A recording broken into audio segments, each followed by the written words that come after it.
Majestic Mount Everest, the planet's highest peak. More than 170 people are known to have been killed trying to conquer it. 120 of them are still buried there somewhere in the snow, and they will be, most likely, for eternity. This is the story of the dark side of Mount Everest, and the deadliest of all times on the mountain, May 1996. We wanted to know who's dead, who's alive, where are they, who can be saved. A socialite, a mountaineer, a doctor, and dozens more, all trapped in a violent storm. From then on, the nightmare just intensified. It was easier to go ahead and try and die instead of stay alive. Rare scenes and recordings of the heart-reaching phone calls to the top of the world. Only take what you need, Rod, and start moving.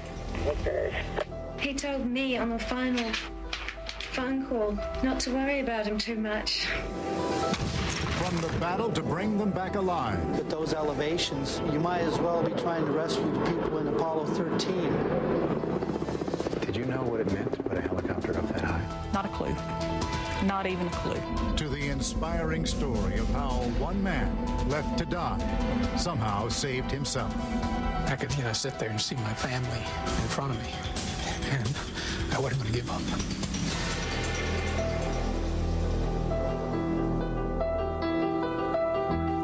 Hello, I'm Forrest Sawyer. Mount Everest used to be the domain of only the best climbers in the world, but in the mid-'80s, conquering Everest became a status symbol. Wealthy climbers who could never have made it on their own began paying veteran guides to lead them to the top. And once money came to the mountain, tragedy was waiting to happen. Everest has been killing people since they first started climbing it, mostly as they come up the southern approach from the Nepal side. 1922, 7 climbers killed in an avalanche, the first recorded deaths. 1970, 6 more killed at the deadly Khumbu icefall. 1974, 5 more killed in yet another avalanche. And the deadliest incident of all, May 1996, up near the summit, 8 climbers killed after being caught in a sudden spring storm. The tragedy in May 1996 started peacefully, as all Mount Everest climbs do, with a compulsion to be one of the relatively few human beings to climb the tallest mountain in the world.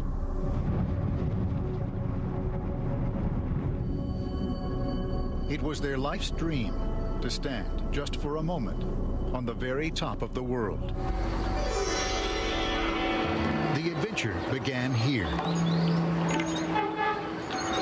Kathmandu, Nepal, a mecca for Westerners seeking the spiritual and the exotic. They came with ambition and enough money, as much as $65,000 each, to buy professional guides, some native Sherpas to carry their gear, and a chance to conquer Everest. Now they begin a long trek up and into the Himalayas.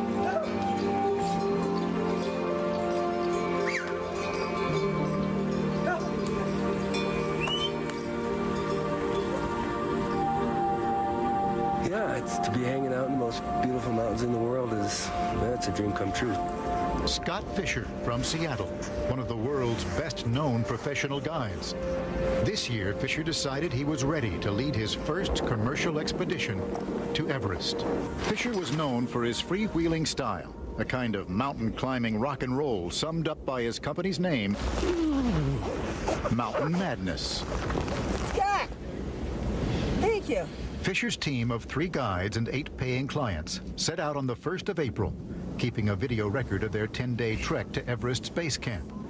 It is a relaxed time, when the climber's only job is to adjust to the altitude and to each other. For a little hike today, acclimatization. Acclimatization is a process of the body adapting to the low oxygen in the air and in the blood. The only way to acclimatize for an Everest climber is really to get to Nepal or Tibet, get up to base camp, and spend weeks there acclimatizing to the 18,000-foot level before going higher. Everybody is full of anticipation and excitement. You're seeing this different land. You're getting deeper and deeper into the high mountains. And the whole way in, that thing looks big and bigger. Mia, You are so cute. Don't be fooled by the high spirits. Scott Fisher knows all too well how risky this climb can be. Everest has already claimed 133 climbers' lives. Most died on the way down. The mountain's always going to win. Most of the deaths are happening when people push themselves to the summit. They don't quite get back down. You're not going to get asked to go on another climb ever again if you're dead. So it doesn't count if you touch the top and can't make it back down. No one knows that better than Fisher's friend and rival on the mountain, Rob Hall of New Zealand. Hall is a legendary guide who has already taken 39 paying clients to the top of the world, and he's leading a team again this year. He's our fearless leader, Rob Hall. Notice the gloves on our fearless leader. Can't, yes, that's right. These hands must guide to the summit. He's one of those guys, you walk up to him and you like him the instant you meet him. 50-year-old Dallas physician Beck Weathers spent years preparing for his chance at Everest. He decided Rob Hall was the man to get him there. You know pretty much right off the bat that this guy really knows what he's doing, and he makes it clear right from the start that his primary goal really is not to get you on top of the mountain, it's to get you back alive. Back in Dallas, Beck's wife, Peach, was often left alone with their 2 children, while her husband pursued his dreams. It was something he had to do, and I recognized his obsession. Did you understand this obsession? No. It was just something that was completely outside I knew your he camp. had to do it, but it was totally outside my personality. Did you feel a little resentful? Yes, absolutely. He knew I didn't want him to go. You know, when you get involved with a man who has those kinds of dreams, you have to take them as a package, and if you want to change them, then you shouldn't marry them. Rob Hall's wife, Dr. Jan Arnold, understood her husband's obsession. As an experienced climber herself, she also understood the risks. So you accept the risk, prepare as you can, and then you sort of forget about it for most of the time. Until you can't forget about it. Are you freezing now? You're okay now. You're freezing? In 1993, Rob Hall's climbing partner, Gary Ball, came down with altitude sickness and was flown to safety in Hall's arms. There's 2 very serious types of altitude illness. One is pulmonary edema, where air sacs are filled with fluid and not air. No oxygen can get into the blood.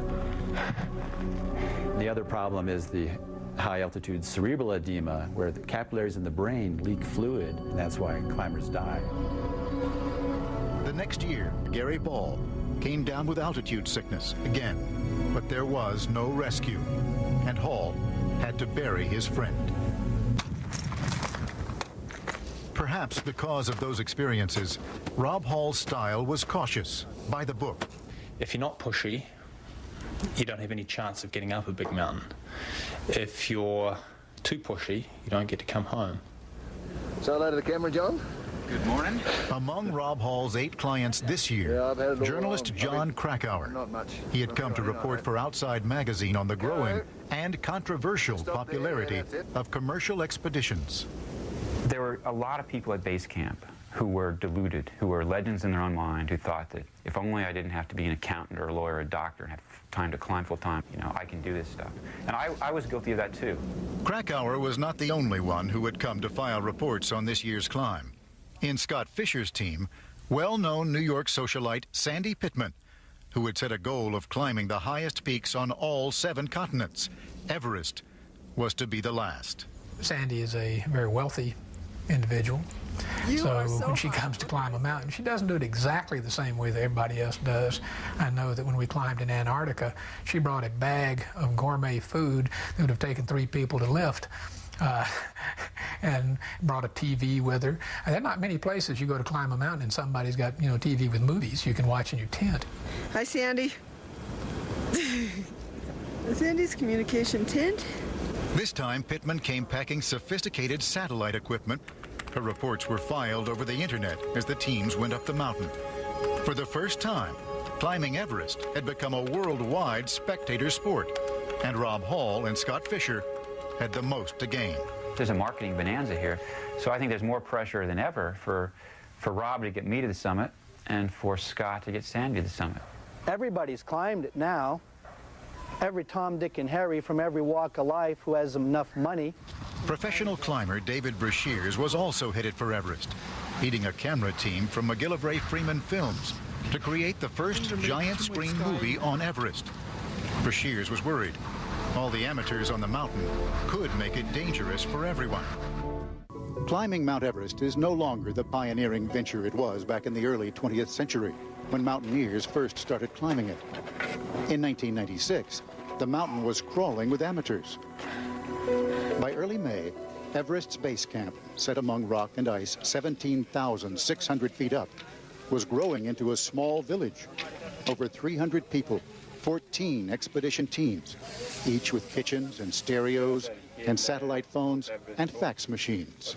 On May 4th, hoping to avoid a traffic jam up the mountain, expedition leaders met to coordinate their summit attempts. We are making history and we are setting protocol, so let's take care of our mountain. There is only a brief 2-week window in May when the ferocious weather is calm enough to give climbers a chance to make it to the top. David Brashears was there, and Scott Fisher, and Rob Hall, already working to make sure discipline would be maintained. Maybe I'll get unpopular, but somebody has to be unpopular sometimes. For 4 weeks, the teams had trained, climbing up and down the mountain, back and forth between base camp and camps farther up, Camp 2, Camp 3, and Camp 4, all the time adjusting to the higher altitude and thinner air. The pressure of total air on Mount Everest is only 1/3 that of sea level. And so there's only about 1/3 as much oxygen in the blood as well. It makes Everest and other 8,000-meter peaks very dangerous from the point of view of the oxygen deprivation.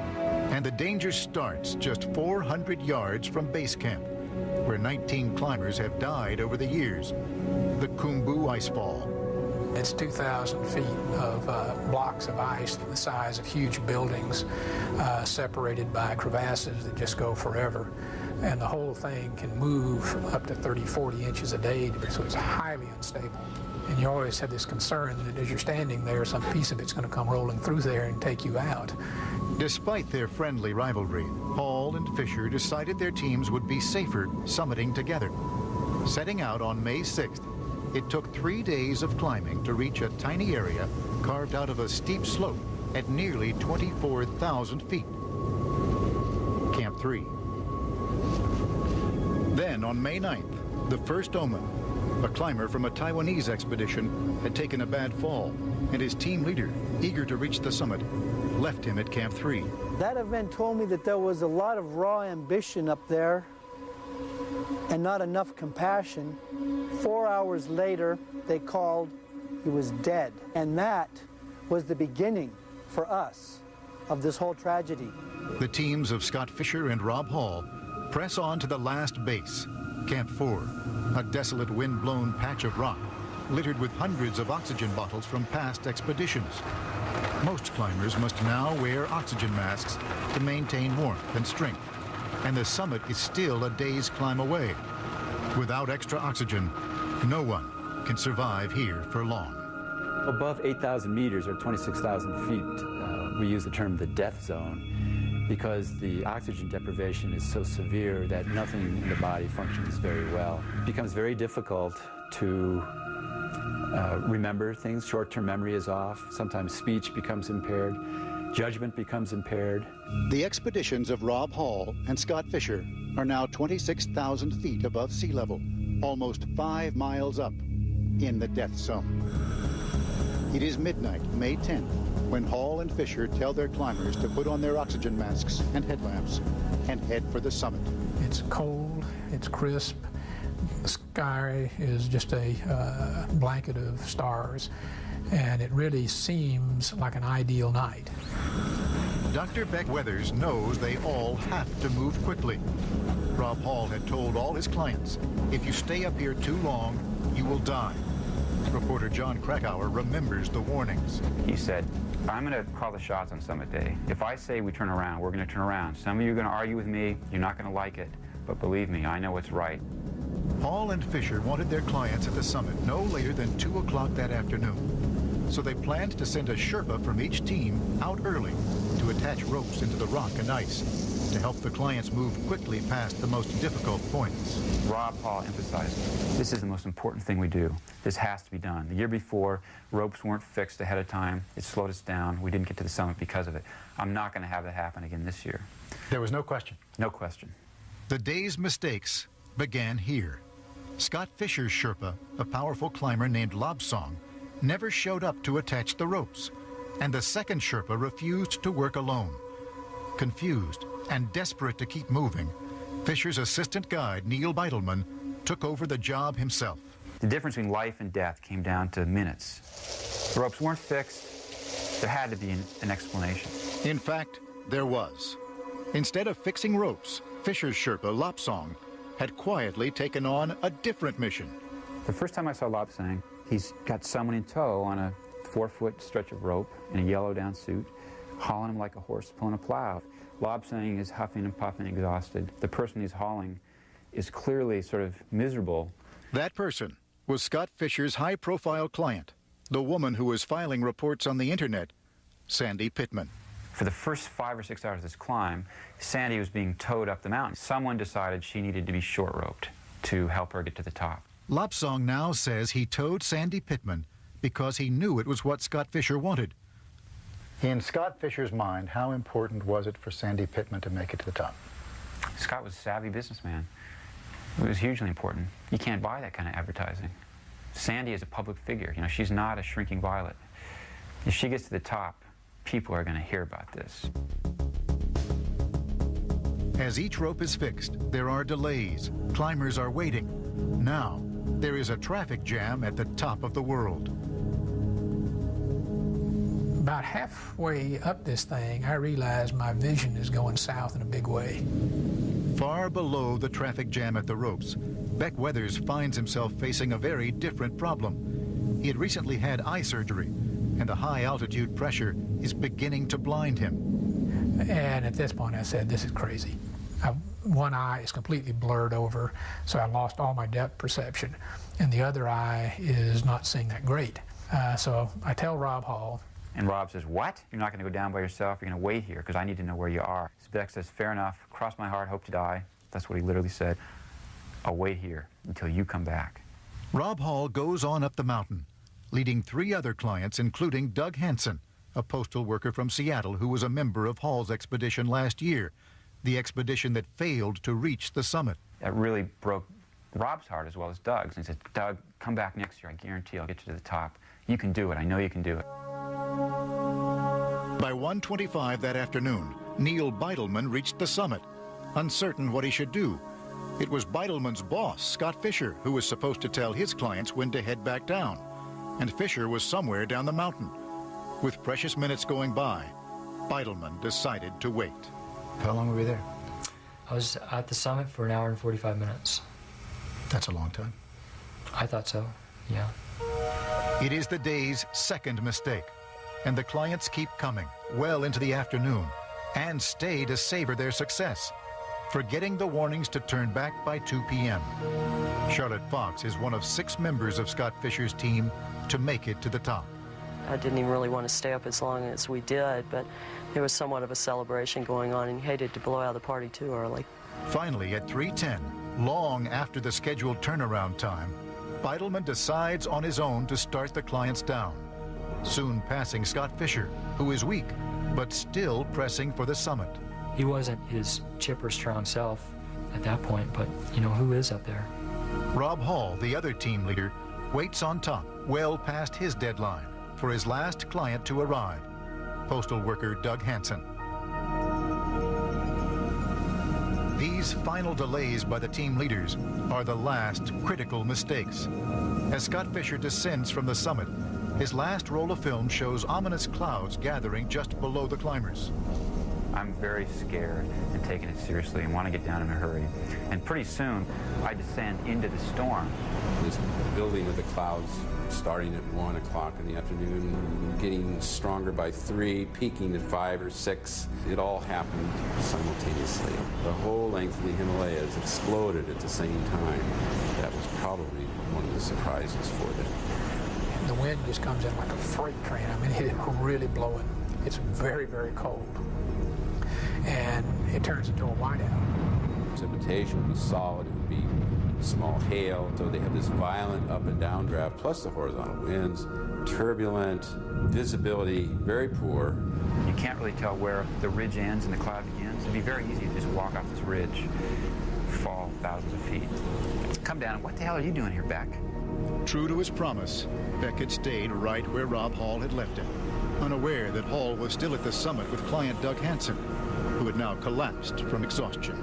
Very soon after that, we have the first radio call from just below the summit, Rob asking for help, saying, Doug and I have run out of oxygen. Doug's in trouble. We need help.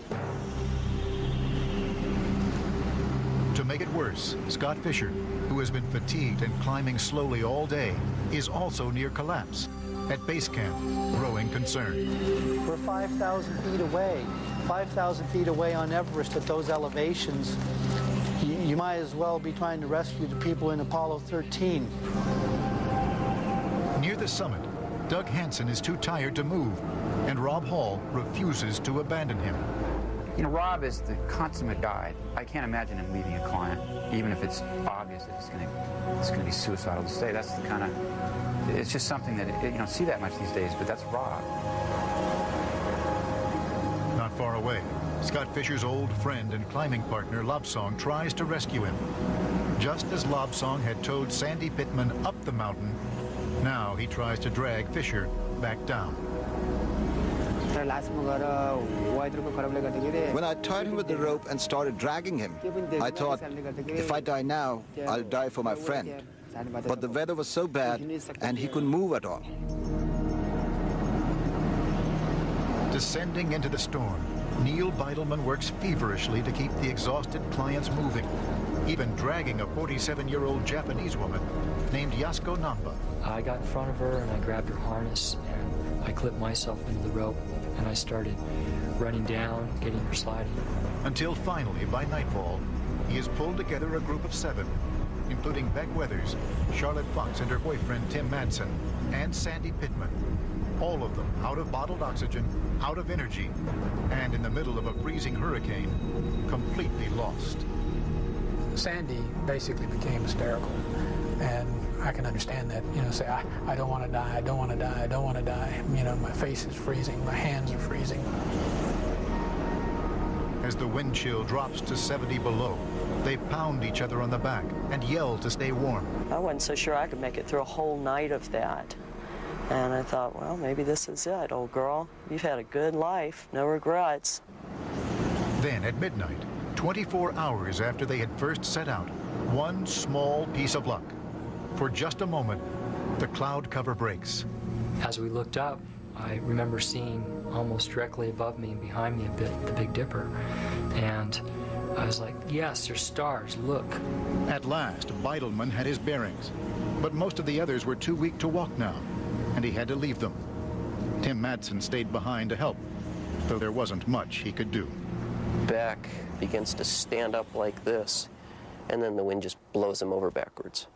And he rolled out of sight, and that was pretty much the last I had seen of him. And I can feel myself getting really numb, and that your thoughts are real hard to stay focused anymore, and you're not moving as much, and you just sort of slide off into oblivion. They are dying. Their only hope, Neil Beidelman.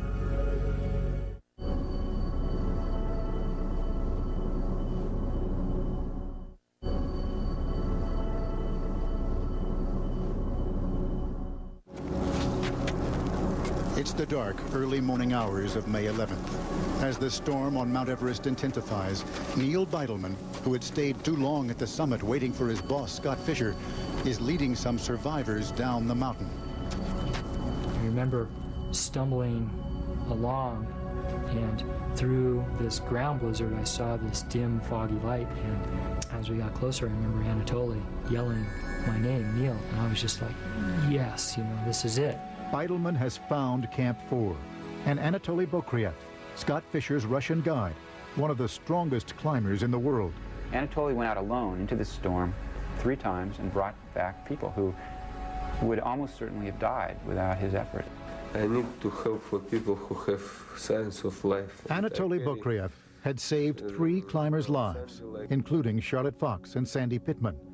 But Dr. Beck Weathers and Japanese climber Yasuko Namba are unconscious and beyond his help. They are left to die.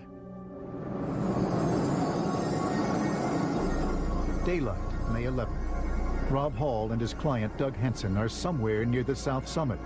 Scott Fisher lies some 1,800 vertical feet below. Beck Weathers and Yasuko Namba are only 300 yards from the tents at Camp 4. Camp 4 is chaos. The wind's blowing so loud you can't talk from one tent to the other. No one really has a plan. And then it was, from then on, the nightmare just intensified. Exhausted survivors venture out to check the bodies of Weathers and Namba. They do find them. Incredibly, they are alive, but unconscious and barely breathing. No climber has the strength to drag them to the tents. And so, for the second time, a difficult decision is made. Leave them there, put them out, it's the best thing for everybody. They'll die within minutes, maybe hours at most. They're not feeling any pain. Hours later, rescuers from down the mountain finally reached the survivors at Camp 4. We saw about 20 tents in a very small area, and no one was out moving around. So our basic goal really at that point was to cut open the bag and start passing out oxygen.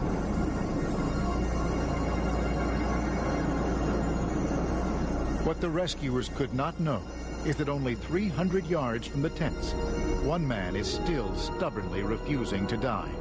The point that I woke up, my motivations were pretty clear. I mean, I could, sit there and see my family in front of me. And I wasn't going to give up.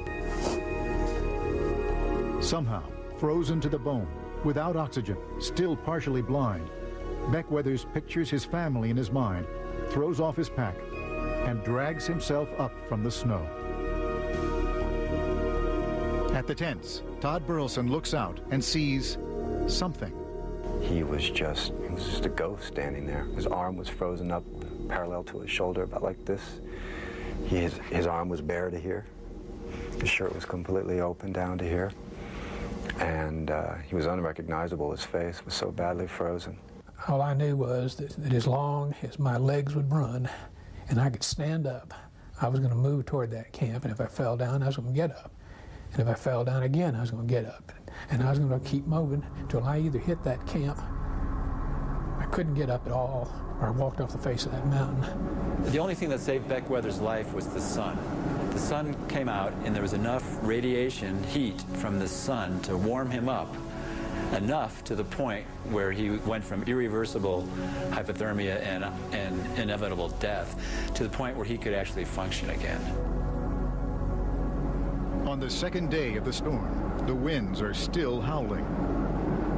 The temperature's far below zero.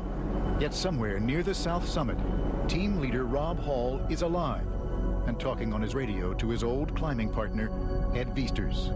We're glad to hear your voice. You're sounding great. Keep moving, buddy. Is your oxygen flowing now? Yeah, I got oxygen on. Good. Crank it up for the uphill parts and start moving it out. Let's go.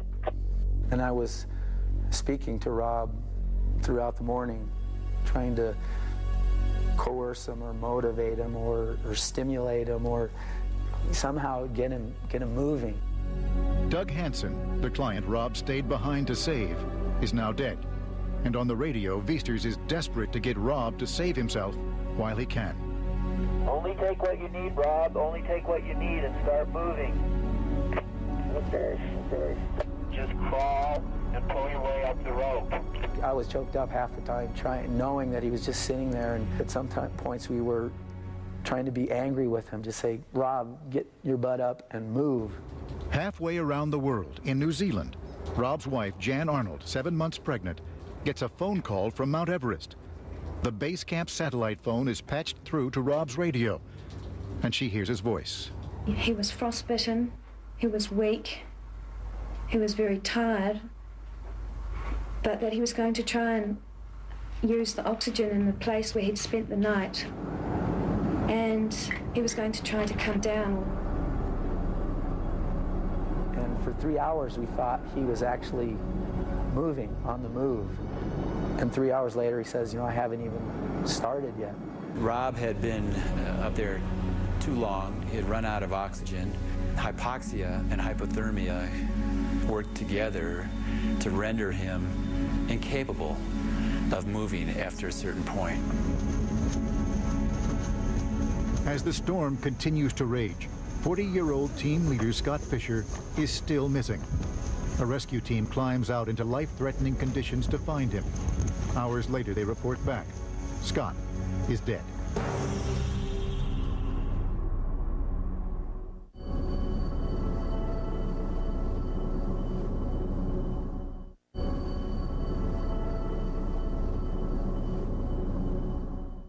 May 11th, 1996.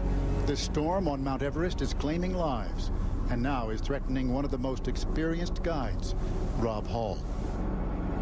A second rescue party fails to reach him in the storm, and the terrible news is radioed down the mountain. David yelled up to me, and he said, the Sherpas have turned around, and they can't get to Rob. It is 6:40 in the evening. Rob Hall's radio is patched through again to his home in New Zealand, and his wife, Jan Arnold. It is a call heard on radios across all the camps on Mount Everest. He's trying to put a good face on it. I mean, this guy's freezing to death, and he's trying to not worry his wife. And she ends by saying, you know, I'm really sending all my positive energy your way. Don't worry, my love. I'll take care of when you get back. And Rob, you know, he's still, oh, I'm sending all my positive energy your way. You know, sleep well. I hope you're comfortable. And what was it like listening to that conversation? It was heartbreaking. I mean, he told me on the final radio phone call that not to worry about him too much. With all hope now gone, husband and wife talk about their unborn child. We sort of picked a name as well. I really take comfort in that I have his child, and that I know that he would have, as he drifted off to hypothermic sleep, unconsciousness, that he would have known all of that. It's a great, you know, it's a great comfort to me. Dawn on the third day. Rob Hall's radio has been silent through the night. It is ironic, with both expedition leaders dead on the mountain. It is a 50-year-old amateur climber, Beck Weathers, who had saved himself. Yet Weathers is in critical condition. And I see John Krakauer stick his head in the tent, and he had a rather amazed look on his face. I remember exactly what he said to me, but it was not complimentary as to how good I looked at the moment. his face is really swollen. Couldn't recognize him. His nose is black, his cheeks are black. His hand is the color of porcelain. The reason the tissues turn black after a while is that they no longer have any blood supply. And any tissue without blood supply will turn black. I've never been around anything close to death. And here's a guy who's been given up for dead twice, and I have no question that he's going to die. We're not going to get him down. At 26,000 feet, with oxygen so thin, one man cannot physically carry another. To survive, Weathers must stand up and walk, no matter how badly injured. These photographs document Weathers' descent, his hands frozen and unfeeling. A team of rescuers, now joined by David Brashears and Ed Beasters, guide him, slipping, sliding, inch by inch, down the mountain, out of the death zone. I'm not worried at this point. You may talk about the dream team in basketball, but so I'll match these guys against anybody in the world on mountain climbing. And he said, I'm going to lose my hands, but I got my family, and I'm thankful to be alive. And he kept saying it. And he said to me, David, you keep talking to me because it takes my mind off my problems. But Beck Weathers is still far from safety. In a medical tent at Camp 2, he joins the Taiwanese team leader, Makalu Gao. Both men are in desperate need of medical attention. A helicopter rescue seems out of the question because at that altitude, choppers can lose lift and fall from the sky. But back in Dallas, Peach Weathers is on the phone, frantically trying to look for a helicopter anyway. What can we do to help? Surely we can do something to help get back off that mountain. This is the man who would attempt the impossible. Nepalese Army pilot, Colonel Madan KC. Within hours of receiving the call, Colonel KC takes off from Kathmandu, flying first to base camp and then higher up the mountain, higher than any small helicopter has ever flown before. Below him, climbers scramble to prepare a landing zone, using Kool-Aid to mark an X in the snow. He came in and circled, and we thought he was going to give up. And he came around again. I guided him in. He put that helicopter right down on that X, gave me the thumbs up. I give the thumbs up, okay signal to them, and one of the climbers, he came close to the helicopters, and he opened the door, and I asked just one person at a time. The helicopter has been brought in to rescue Beck Weathers, but Makalu Gao, the climber from Taiwan, is in worse condition. Only one can go, and Beck gives up his ride. It seemed like the thing to do at the time. When that helicopter took off with Makalu in it, though, I must tell you, my spirits were down around my feet, because I didn't think he was coming back. A freelance cameraman captures the helicopter as it flew overhead. I came down to the base camp, I dropped in there, and I went up again to the Camp 1, where I was landed before. When they saw me again, and they were more excited. No one more than Beck Weathers. Within minutes, he is lifted aboard. He just leans the thing forward, and you just drop, plummet down as you're dropping to gain some air underneath those blades so you can get some lift.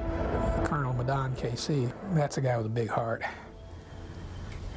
And, you know, so I am extraordinarily grateful to him and for his courage. 8 climbers died in the storm on Everest. Their bodies remain where they fell. 3 Indian military climbers on the other side of the mountain. Andy Harris, a guide from New Zealand. Japanese climber Yasuko Namba. Doug Hansen, the postal worker from Seattle, who finally summited on this, his 3rd attempt. Scott Fisher, the team leader, elite climber and father of 2. Rob Hall, the most respected and experienced guide on Everest, and father-to-be.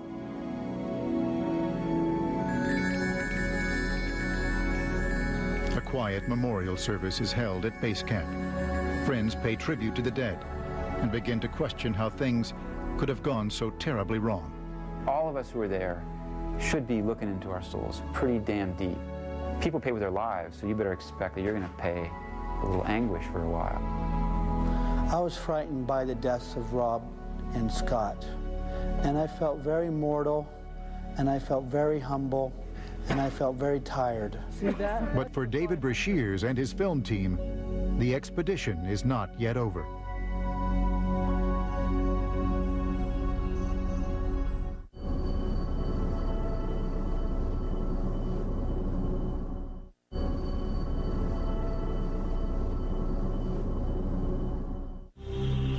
The challenge of Mount Everest has drawn adventurers to its peaks for decades.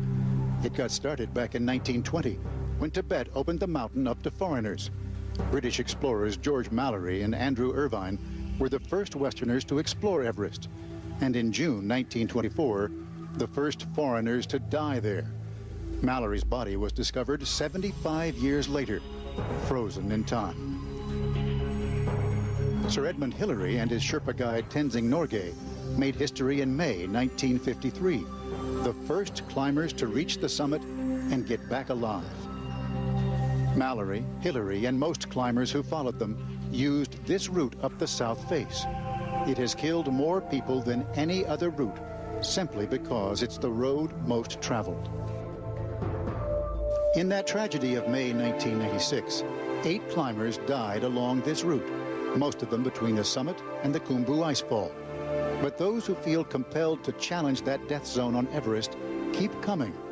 Some of them have a job to do.